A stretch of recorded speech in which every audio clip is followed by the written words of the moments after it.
Some places tell a story. Homes especially.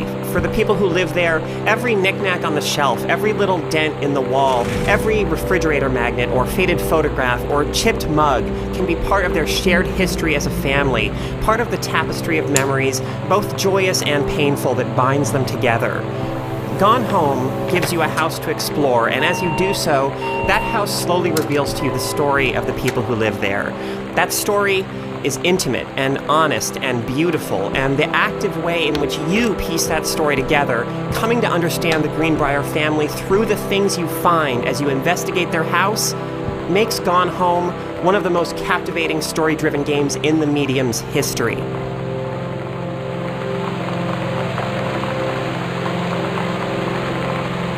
You play as Caitlin Greenbrier, the older of Jan and Terry Greenbrier's two daughters. After spending a year gallivanting around Europe, you've come to your family's new home one rainy night in June of 1995. And although you expected your folks to be there, you find the house empty. Making the absence of your family a little more ominous are a scrawled note from your 17-year-old sister Sam on the front door, and a few emotional messages on the answering machine from a young woman tearfully asking Sam to pick up the phone. Sam, where are you? Really? I need to talk to you. Please be there. This opening immediately pulls you in and makes you concerned about Sam's whereabouts and her well-being. Hi, Mom. So I got my ticket home from Europe. I get back on June 6th, but it's a really late flight because that was the cheapest, so it gets in at midnight. But don't worry, I'll get a shuttle from the airport so you don't have to pick me up. Caitlin's personality comes through in a few postcards you find that she's sent from Europe and through some funny interaction prompts, but she's mostly just a vehicle through whom you experience the story. That story focuses on Sam, and periodically, items you discover trigger narration from her as you hear journal entries she has written to Caitlin. Oh my God. You are so lucky you finished high school before we moved into this house. So, it's the first day of school, and there I am, introducing myself to the class, and I say that I just moved into the house on Arbor Hill.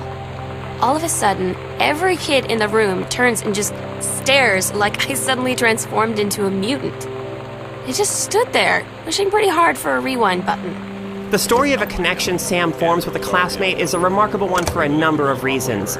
It's simply one of the most human and grounded stories ever told by a game, capturing Sam's struggles with tremendous insight into what she's going through, and it makes them understandable and relatable.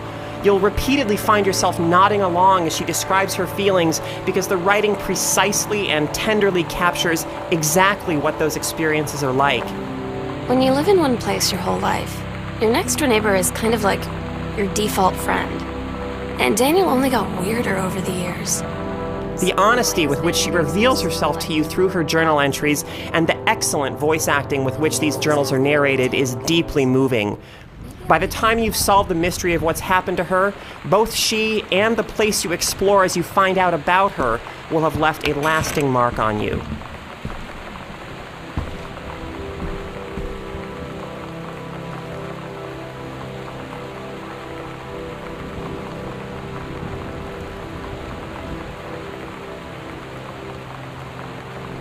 It's easy to get swept up in Gone Home because its environments are so convincing that you feel as if you're exploring a real place at a very specific point in time.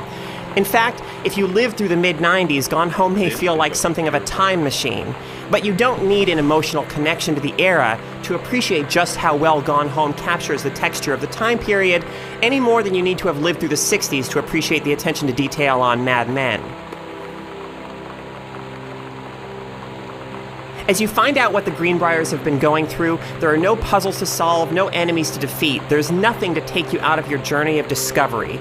Instead, everything you find just reinforces the feeling that the place you're exploring is a real one, inhabited by real people. So much of the story is in the details, as almost every letter or form or other document you can pick up and examine reveals something about the inner lives of the Greenbriers.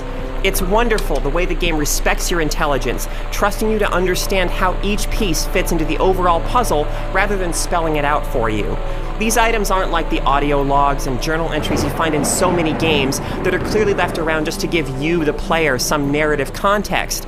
These feel like the authentic products of people going about the business of living their lives, which you just happen to be there to discover. Gone Home executes on its ambitions flawlessly. The things in the Greenbriers home take on an emotional heft as you come to understand the stories they tell. And although they're absent, you feel the presence of the Greenbriers all around you. Gone Home is an important game because it does something games rarely do. It tells a believable story grounded in the real world that treats all of its characters as complex individuals.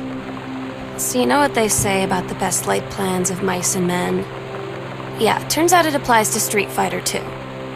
At least I worked up the courage to walk into the 7-Eleven and ask for a turn, but all that practice at home did not exactly translate in the wild. But the reason to play Gone Home is not for its importance. It's for the elegance with which its tale is constructed and communicated, and the captivating way that it makes you an active participant in peeling back the layers of one family's ordinary lives as their home tells you their stories. Like many of our own memories, those stories cut deep. Okay, so love you. See you soon. Bye.